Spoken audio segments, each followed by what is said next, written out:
So the first argument is all true nations are built on ethnos. The USA is a propositional nation that is explicitly not ethnos. Okay, therefore the USA is not a true nation. And then B, propositions spread like viruses, mutating and replicating themselves on other hosts. And then given the earlier argument, A1 to 3, therefore the USA is a virus which always seeks to replicate itself even as it mutates. C, and you see the reason it can mutate is because it's propositional in nature, and a proposition can change over time, you see. C, liberalism is moral syphilis.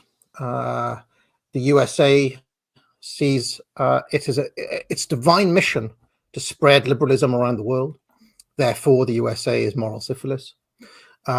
D, democracy is entropy.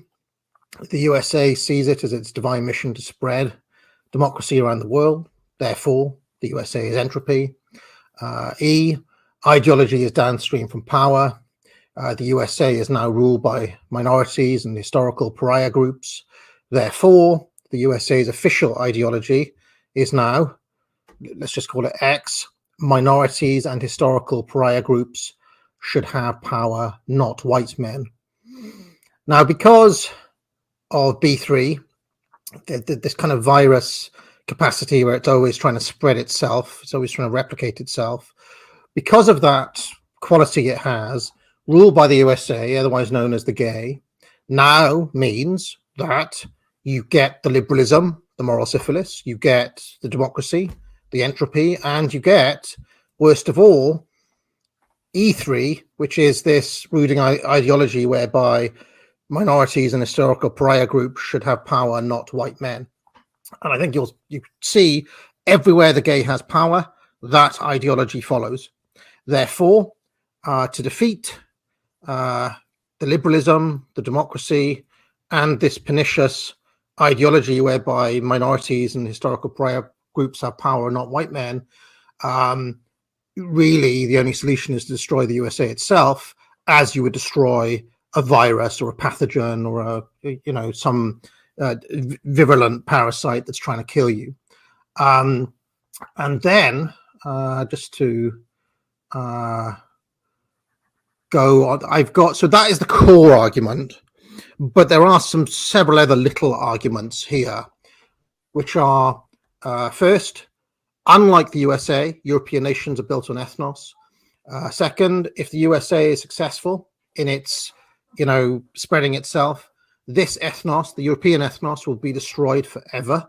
Therefore, European nations must eject the USA. Then B, European colonialism, which is like the British Empire, the French Empire, the Spanish Empire, etc., puts white Europeans on top for their own benefit. The gay, also known as ruled by the USA, puts white Europeans on the bottom to their detriment. Therefore, European colonialism cannot be compared to the gay, ruled by the USA.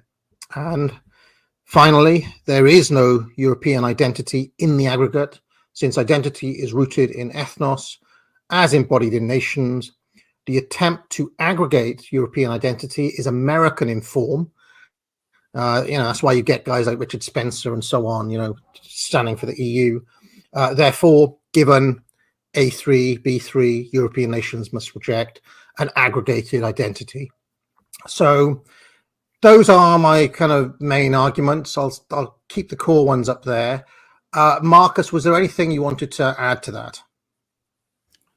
Not a lot from the onset, although there's one observation I will make, is because obviously you've cited the USA as a preeminent example of this. I mean, GAE obviously itself stands for the Global American Empire.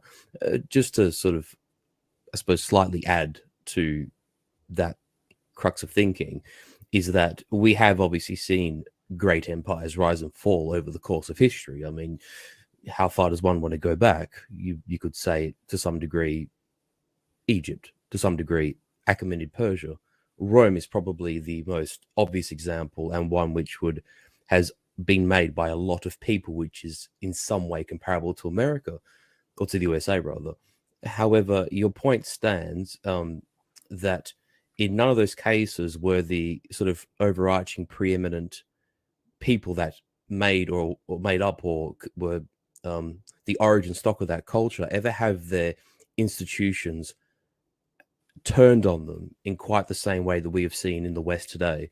And this is where I think the American example in what we call the GAE is in itself a unique historical example of this sort of parasitism occurring to such a degree whereby there's a complete inversion of, rather than these institutions being constructed to uphold and to benefit its legacy stock, it's actually been flipped 180, where those institutions have been turned quite violently against this legacy stock.